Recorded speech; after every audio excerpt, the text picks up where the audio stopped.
Hello, everyone.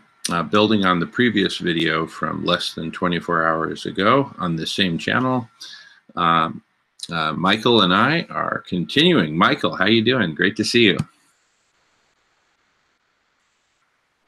Good to be here. Awesome, awesome. All right, so again, we're building off of where we left off last night, and there's a bunch of notes that we've written up, included in the notes to that previous video that I would say are part of the kind of the table stakes, because we kind of put a lot of stuff in order and in writing. And anyway, so I highly recommend, actually request that you please read those notes kind of as a foundational step, or at least skim through them in preparation for what follows. Okay, so we'll now take a moment and pause. Just hit the pause button, read the notes from the previous video. I'll include a link to that in the notes here.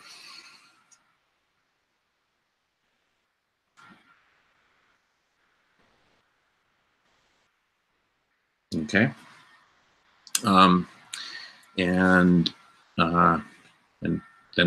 come back when you're ready. Okay, all right. Assuming everyone's brushed up on the notes from the previous video, again, see the link below. Let's build from there. So I want to kind of jump into the topic of Thailand and starting, a seed for an arcology in the entire country. And that seed can have multiple, we can plant multiple seeds in Thailand.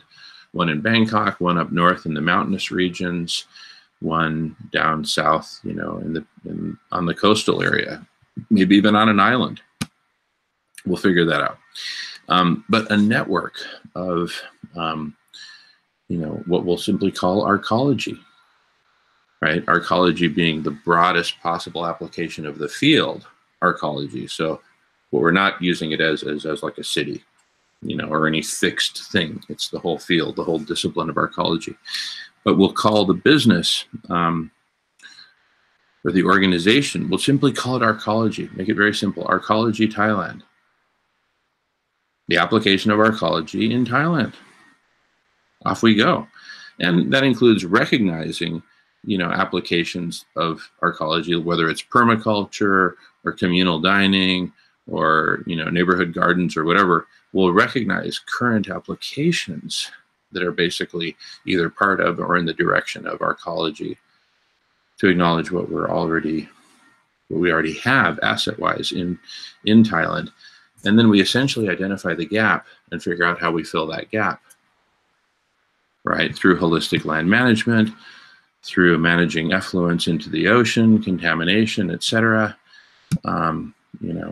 Managing emissions, sequestration, the whole thing, just managing the entire country holistically, right? Let's call a spade a spade. That's the goal, right? And, to set a model for doing the same thing throughout the world, and hopefully in a world that increasingly, where the international boundaries and other forms of separation of people and of separation of people from nature, that we melt away those artificial boundaries, peacefully, legally, through, entirely legal means, transform so many aspects of our existence. But it all has to start somewhere. So I'm saying, let's start it with basically community cafes, right? In Thailand. And, perhaps we expand the domain of the arcology very, very quickly, very early on, perhaps from the get-go, to include caring for orphans and caring for children who we help rescue from sex slavery, right? So we take on, the big bad demon of, human trafficking, sex slavery, other forms of child abuse, and other issues that we wish to take on, right? We, evaluate, where do we want to jump in first? Obviously, there's feeding people, there's building community, there's creating a place for these conversations about arcology, about collective intelligence, about the world's problems, about the urgency, and about what we need to build in the realm of solutions and the various different categories of solutions. Right? One category is, as the notes from the previous video state, a higher form of intelligence. And I think that's, and I argue there in those notes that we should start with that. I argue that very passionately and perhaps a bit too loquaciously, but you know, there it is. We got to start there because that'll turbocharge our ability to develop solutions in all other categories, whether it's holistic land management, carbon sequestration, transformation of the economy, transformation of human culture, transformation of our very story. Those are all separate categories, right? Transformation of our living arrangements. So we need solutions, a transformation of the heat balance, the overheating of the planet through, for example, geoshading. You know, not whatever it takes, but whatever makes the most sense that we implement. Anyway, so the whole point is that we're essentially combining the power of collective intelligence, the promise of it, the imagined collective intelligence that we're striving for, and the power of physical arcology combined as one thing, right? Because the arcology facilitates the collective intelligence. The collective intelligence facilitates the design and implementation of better and better arcology, right? I mean, it's simple, right? But let its simplicity not negate its importance, right? We're talking about stoking a virtuous cycle that can lead to exponential growth, both in the collective intelligence, the actual collective intelligence, or actual CI, as I refer to in the notes from the previous video, and the quality and efficiency and effectiveness of the arcological solutions, whether they're local permaculture and water conservation solutions, all the way to geoshading. That's the full scope of the field of arcology as we're interpreting it, or defining it, if you will, for purposes of this conversation. I'll say it again. We want to co-evolve the evolution of collective intelligence and the evolution of arcologies. And that's what we're going to kick off. We've been working on the collective intelligence part, but in isolation. It's like we've built out half of a two-stroke engine. Now it's time to build out the other half. It's physical manifestation, it's physical application, it's physical implementation in physical form, in the form of Arcology Thailand. Imagine, again, 3 facilities: island, capital, and mountain, right? 3 different facilities where they start as community cafes and, you know, and food supply, and clean water as well. Why not? And composting services, and, you know, just so many ecological and human services combined.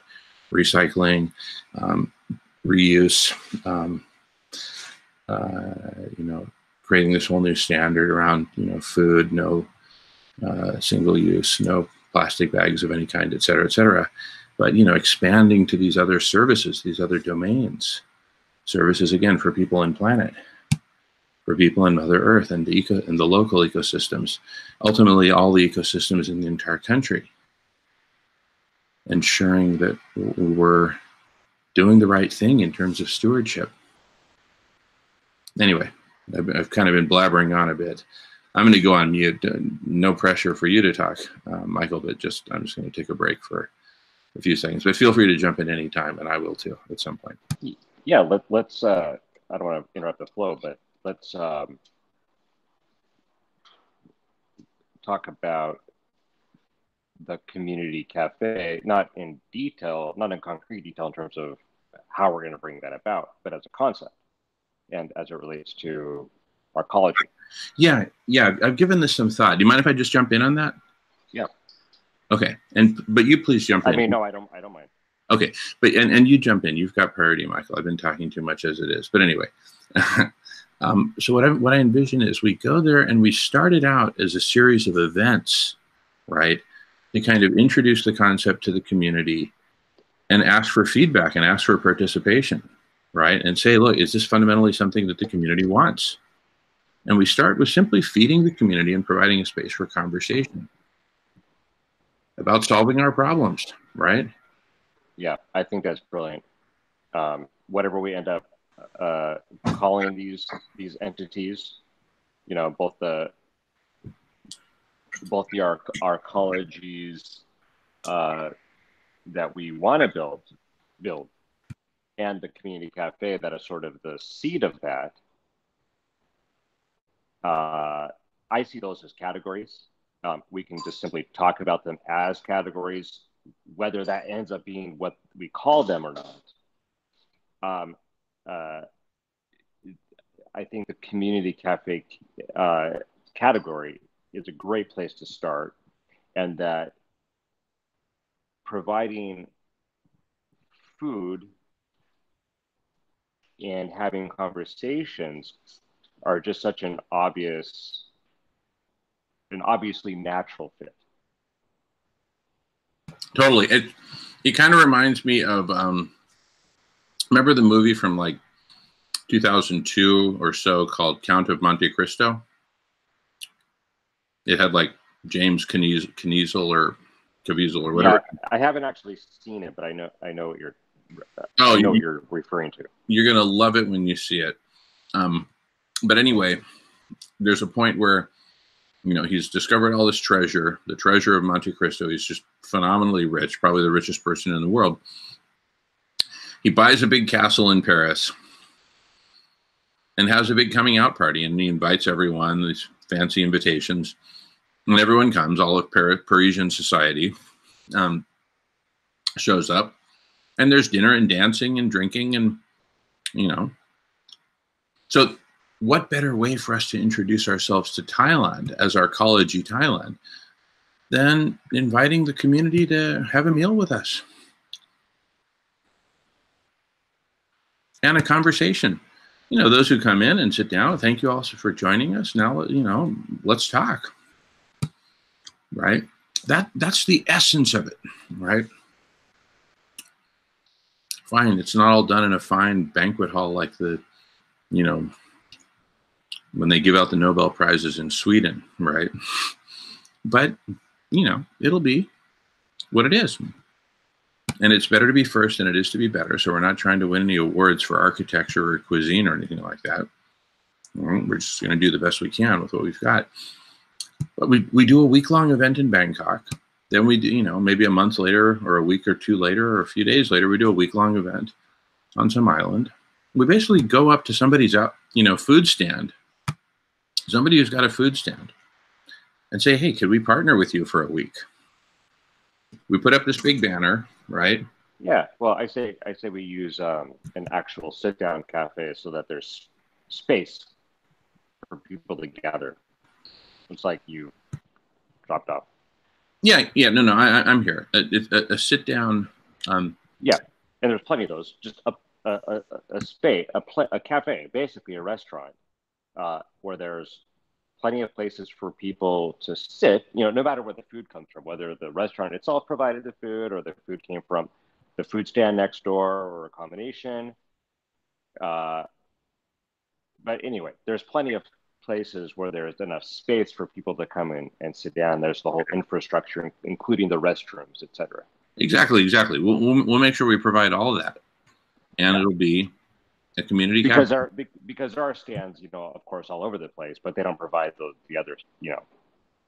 Yeah. Anyway, so you know, imagine it is a restaurant where people go on a regular basis and eat and all that, and then for this week, when they go, they're pleasantly surprised to hear that, you know, Arcology Thailand has invited them to dinner or invited them to lunch. You follow me? Yeah, absolutely. And I think, you know, I actually, especially since it's so far away for you to travel, instead of doing a one-off or a three-off, I think we could actually set something up, you know, at only one of those locations, not all three, but actually we could do all three as a one-off, but then pick one place where we actually set something up.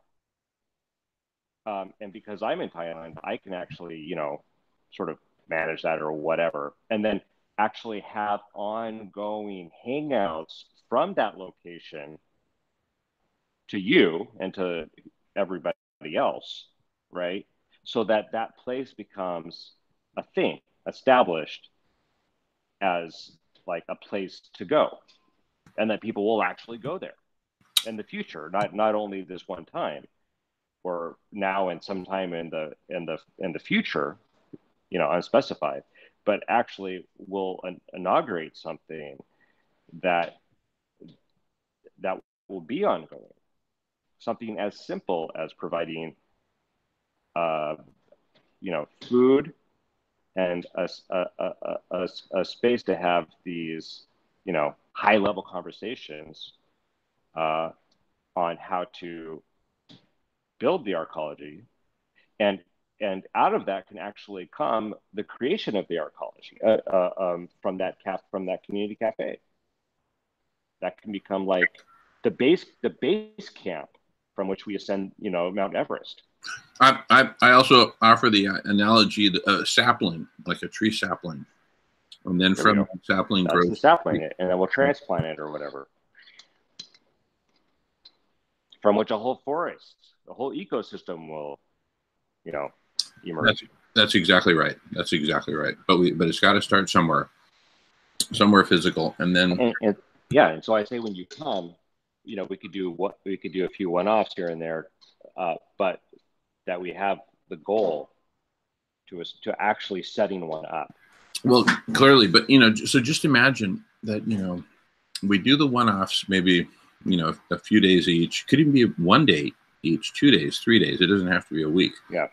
But the idea is, you know, we just have a big sign that we take with us, and wherever we go, boom, you know, and that establishes it as a community cafe for that, you know, Chiang Mai or Bangkok or wherever it is. And, you know, we just change the name of the city. That's easy. And use the same sign. And because here's what's going to happen. We're going to be able to measure a lot of things, including how much money people donate. Maybe we make this, if we can be in the black from the get-go, at least in terms of, you know, what we receive from donations versus what we need to pay the restaurant or the owner of the facility, whatever, all those payments, the sum total, food, facility, etc. You know, what's the difference? Are we in the red or are we in the black? Not that that's the only consideration, but it's a consideration, because we would. Yeah. In terms of like one-offs, it probably won't be hard to get people to donate enough food, so that will leave, you know, more or less break even. But as soon as we actually set one up, which I don't think would take too much time, we can be in the black, I think, within weeks, if not days. I love it. I love it. And then as soon as we get in the black, we shift from being temporary, one-off, to permanent. That's simple. And once we're in the black on one, we go plant another flag and test it out. And then we're in the black in 2 locations. And on we go. There's a revolution right there, right there. Ending hunger and loneliness, right? Starting in Thailand. Yeah, well, look at the hierarchy of human needs, right? There are the first 2. Once you fill the belly, right, and the heart, yeah, then people will open their ears, and they'll be in a position to sit down and have a conversation and be able to concentrate and focus on the future. Exactly. That's it. That's it. That's brilliant, Michael. Love it. Oh my goodness. So true. Melissa loves what you're saying too. That's what we did in Belgium. Melissa with says, restaurants. yeah, Melissa has done that with restaurants in Belgium. So Melissa could do all this beautiful artwork and interior design and everything. She does amazing work in that. Once you fill the tummy, you open the intellect. Yeah, once you fill the tummy, you open the intellect. There will be this beautiful context for the intellect, including the talks that we give, including the artwork on the walls and ceiling, including the food itself, including so many things. This is an imagined community that we're imagining into life. And then we'll simply walk it into life from idea to physical form as soon as we hit the ground in Thailand. Let's map it out and get it done. Absolutely, and we can hit the ground running. You can hit the ground running as soon as you land, because we'll be having these conversations leading up to it, and because I'm here and have been here, and because I live with a Thai lady, we should be able to get a lot of things put in place. Oh, Michael, you're the James Bond out there in the field. I'm like this guy at the home office of MI6 with a big pot belly, saying 007, what are you doing out there? Blah, blah, blah, So exactly. No, we're going to hit this. And as soon as we start, here's what's going to happen. Word is just going to spread on social media and everywhere. Somebody sitting in Chicago in their apartment who learns about this through Dan Bader, let's say, right? They're just going to go, oh my God. They're going to watch the videos and learn about the concept and see what we're doing. They're going to say, my cousin is backpacking in Thailand right now. And they're going to send their cousin a text and say, you got to get to Bangkok and see this. Here it is. Here's the link, right? That's just one possible vector. I'm just thinking, how do we make this spread? Yeah, well, it'll exist in like we talked about the imagined community yesterday, right? Yeah. It's one of those things where the United States, in a very real sense, existed in the mind of the founders first, and as they were talking about it, right, the discourse itself sort of created the reality over time. And so we need to actually start having conversations about this thing as a thing online, so that it exists in reality, not only because there's an actual place to go, but because people actually go there. Totally. And then people will be watching from afar, and there'll be all this buzz about it in the Arcology community, in the Ending Hunger community. And yes, the revolution will be broadcast. The revolution will be broadcast. Absolutely. We'll be interviewing people. We'll be doing our blog. And check this out. Jamie would come out. And imagine we open that thing up and the three of us are there chatting it up as a group, fielding all manner of questions. And, you'd be there with your Thai posse. And, any cultural hiccups start to emerge, boom, you just jump right on top of them. Sorry, Mr. Shively forgot to bow when he started answering your question, ma'am. Let me hit him on the back of the head with my bamboo cane and we'll continue. Whatever, right? I'm just saying we'll be culturally super sensitive and we'll have all kinds of, good juju around that. Because, fundamentally we come in peace, right? We're these aliens, whatever the slang word is for, foreigners there. And we're Farangs. Farangs. Okay. So here we are, these Farangs, showing up with this big, bold plan to cool the planet, save life on Earth, right? Transform our footprint from negative to positive. All these big, bold promises. No one's a prophet in their own land. If I tried to do this in Seattle, I'd get rotten produce thrown at me. Yeah, it's like Noah, from Noah's Ark to, Jamin's Arcology. It's like Noah, wanted to build the Ark and everybody started laughing at him. Yeah. Yeah, we're building the Arcology. It's also a way to bring in ceremony, ritual, and procession. Did you get that? Because the restaurant becomes like a temple. You may want to back a little closer because I don't have to. Oh, okay. Yeah, here. Hi, Michael. Hi. How are you? I'm good. How are you doing? Yeah, really well. Are you coming too? What? Are you coming to Thailand? I don't know. We'll see. Oh, okay. Love to have you. Yeah, go ahead. Thank you. I was just saying to Jamin that when I was working in Belgium and I pulled these teams together to make these restaurants, I kept wondering why the spirit kept sending me all these restaurants to work on. But it became really obvious that they were like sacred spaces or temples, and that it was through the food nourishing the body or the temple that opened, like you were saying, people's hearts and minds. And then we were able to start creating, bringing music in and creating like spectacle, you know, performances. So I was just saying to Jamin that this is an opportunity as well to bring in ceremony, ritual, and procession and performance, which can reconnect us to myth, to the story, and back to nature, back to our nature and back to nature.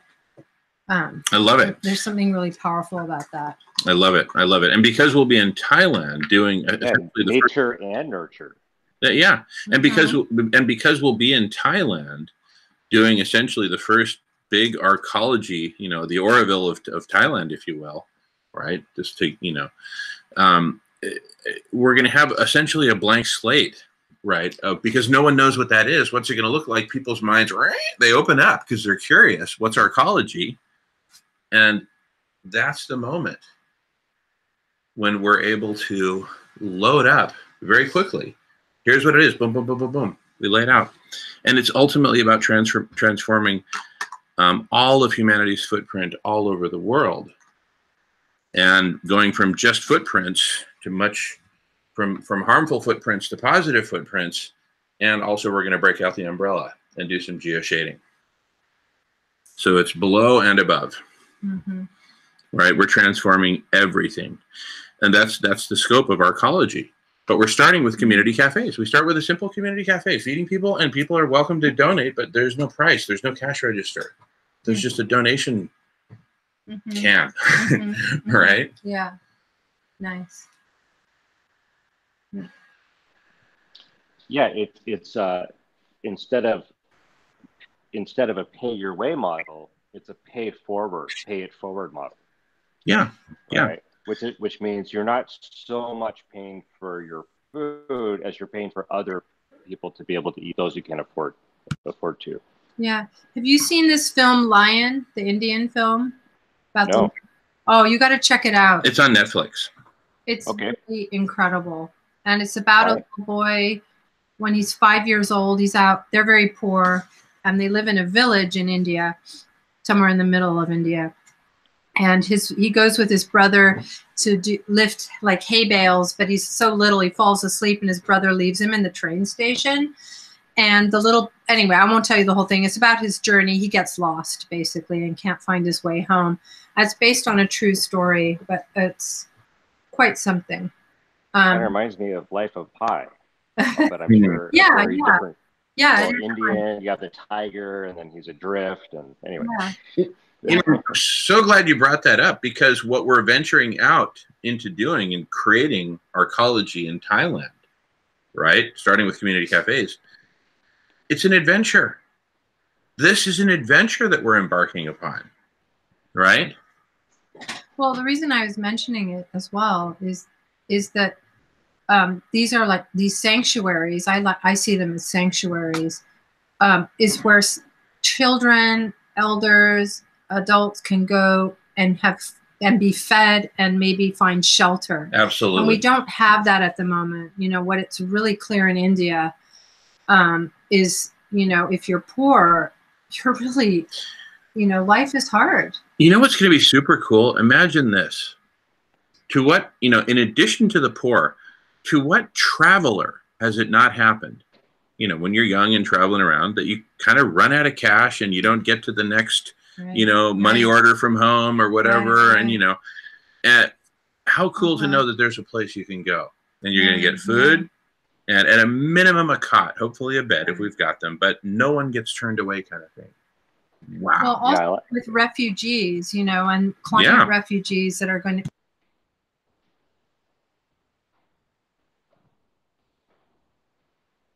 Oh, you guys, I can't hear you all this. Oh. Oh, I'm so sorry. I muted it. I'm sorry. Oh. Go ahead, sweetie. Do you mind repeating?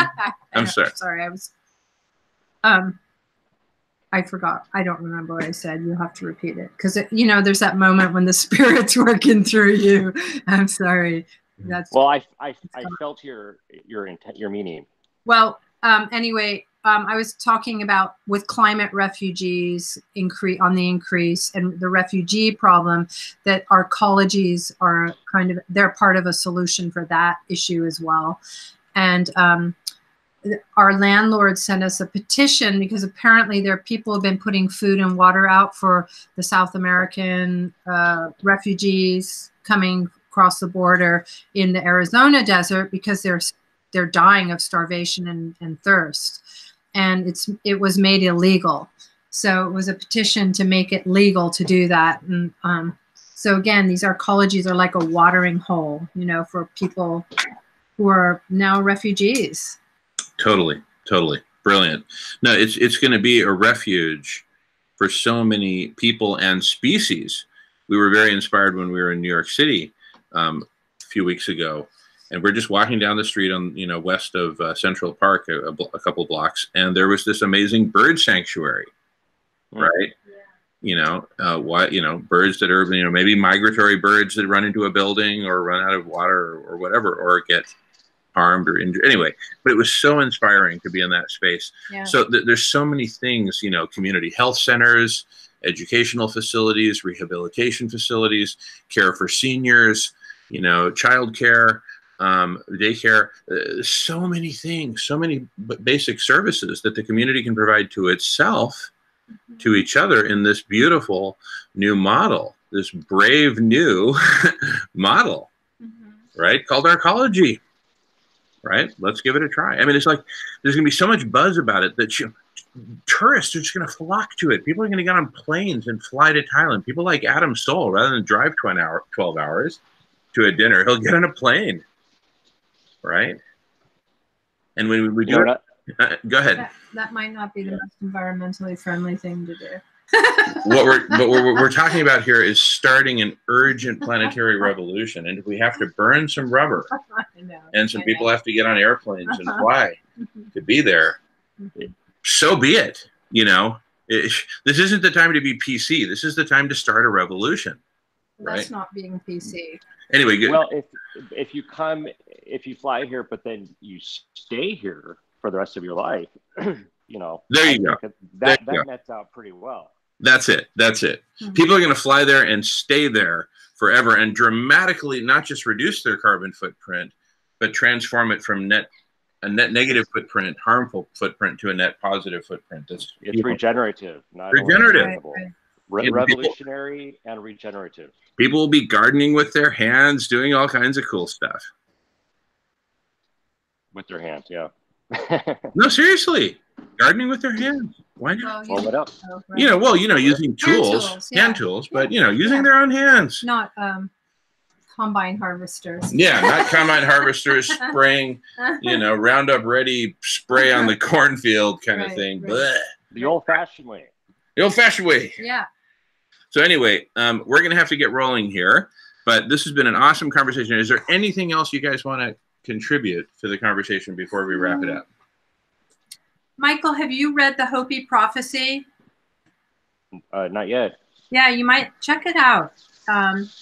Because the agreement that the elders made when they, in the story, when they destroyed the first earth, the agreement they made with the Creator was to come to this level of earth where we are now and plant with a stick. Which Damon's talking about, you know, using hand tools. And they say in their prophecy, if one family or one person from the Hopi tribe can maintain the traditional way that they promised to the Creator, that the earth would survive, that the earth would stay balanced. But it's quite interesting. They've put out a survival guide for these times, and this was written quite a long time ago, but I think we probably could all read it. I think that there's some interesting information in those pieces of literature. Wonderful. We should, you know, as we maybe make a list, keep a list going, and this could kind of become part of of a library, both an online digital library, but also an in-person one that you can have at the community cafe. Exactly. Yeah, we're gonna have whole boards, whiteboards with Post-it notes where we're gonna be implementing brainswarming for solving, really daunting problems. Yeah. So A brainstorming board, a library, video conference rooms, and meetups like we did with shared tools, a library of tools, et cetera. And this will become a favorite place for meetups. People will schedule meetups on all these topics that will never have occurred to us, but they'll have it at the community cafe. And then just to mention another thing that I'm spearheading here with another lady on island is we're doing a second orca project, but we're actually going to do a requiem to the orca. We were discussing about how important it is for us to practice, as humans, to practice gratitude and then to grieve, because the grieving process opens our heart up, and then to enact story, which is bringing the unknown and the new in, that brings us into a state of transformation. And so I'm just thinking, at these arcologies, the importance of like workshop, co-creative workshops. Totally. Totally. Brilliant. Oh my goodness. Yeah. That brings children in, it brings adults in. It's a way to create events that practice reverence. It's pedagogical as well. Yeah, we'll have all kinds of these events that bring people together from different ages and different walks of life. And we'll be modeling for the world. We'll sort of become the new Mr. Rogers neighborhood, but for grown-ups. Oh, yeah. The Mr. Rogers neighborhood for grown-ups. Yeah, instead of Pittsburgh, Pennsylvania, it's Bangkok, Thailand, right? It's called Arcology. And, we'll have Mr. McFeely. We'll have the person bringing the mail. Well, what do you got today? Well, we got some letters from Omaha, Nebraska. Mary writes, da-da-da-da-da-da. Really love what you're doing with permaculture. Here's what we're doing. Here's some pictures that she included. Great. Thanks so much, Mary. Love to have you on video conference sometime. You know how to join us. Yeah, nice. And then she's invited in. Right. This is really brilliant. The whole shift from just brainstorming to actually the enactment of the real thing. The creation of something concrete and real that is modeling this. I don't want to call it a utopia because those never happen. This new paradise or this new world. Totally. We've talked about the virtuous cycles for building collective intelligence. Imagine the virtuous cycle between collective intelligence forms around this, and we co-design, co-create an amazing arcology in Bangkok. At that arcology, all kinds of people come and participate in the collective intelligence. So the collective intelligence grows an order of magnitude or two. And then that collective intelligence will say, well, great job on V1. Let's co-design and co-create V2 and make it much bigger and include this and this and this and these other vital services that people need that we're kind of handling on the fly. Mm-hmm. Somebody takes the patient to the bathroom at the community cafe and administers first aid because we don't have a health clinic yet. So we're filling the gap, however clumsily and suboptimal, right, to put it mildly. V2 happens. More people come. People are taking trains across Siberia to see this miracle unfolding in Thailand. The miracle of arcology, the miracle of collective intelligence. The irony, Jamin and Michael, is that Bill Gates could have done this with that new city he's creating. Well, I've blogged about that. I've tweeted about that. I've done a YouTube video about that, right? I call it Bill Gates's Harvey Weinstein moment, right? Wow. Because that's when he totally dropped the ball on Mother Earth. Wow. Right. Yeah. He's doing it to make money. Anyway, bottom line, but we're going to do what needs to be done, right? If not Bill Gates, then the Bill Gates of Bud, as I'm called in cannabis circles. We're going to get it done. We're done. All right. This has been brilliant. I'm so excited. Anyway, so I think we've covered all the bases, but just to sum up, we're going to co-evolve arcology with collective intelligence. We're going to build out a network of, speak loosely, arcologies, though it's one whole that we're aiming for, transforming and co-creating. The CI and IC. CI being collective intelligence, IC being? Imagined communities. The imagined communities, thank you. So collective intelligence, imagined communities, and real communities. Now we've got a trifecta. Now imagine going from a 2-stroke engine to a 3-stroke engine. Collective intelligence, imagined communities, and actual arcology, physical arcology. More people. Well, arcology huh? Arcology is an imagined community. Well, it starts out as an imagined community, and then we not imaginary, but a community that exists because it is imagined. Gotcha. I'm going to see if I can just draw this.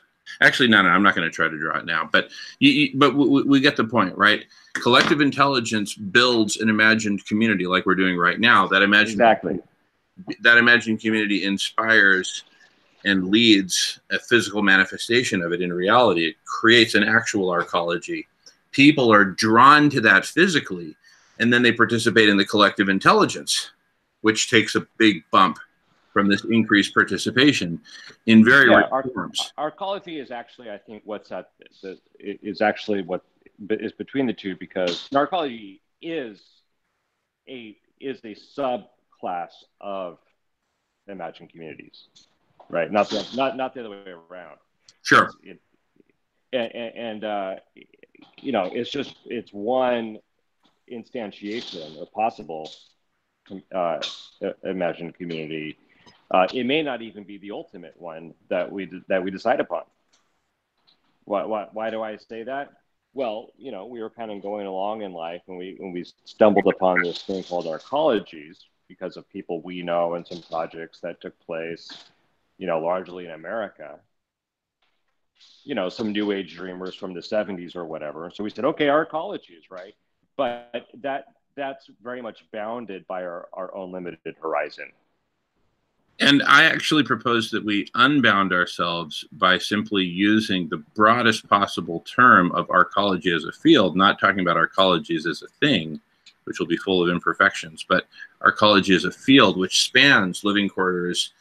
It's an imagined community. Right, but it spans all of holistic planetary management, including land management, oceanic, atmospheric, et cetera, et cetera. No, I got to get going. Anyway, but this has been super awesome. To be continued. To be continued. Thank you, Michael. Thank you, Melissa. And thank you all. Thank you. And thank you all for watching. All right. See you on the next one. See you.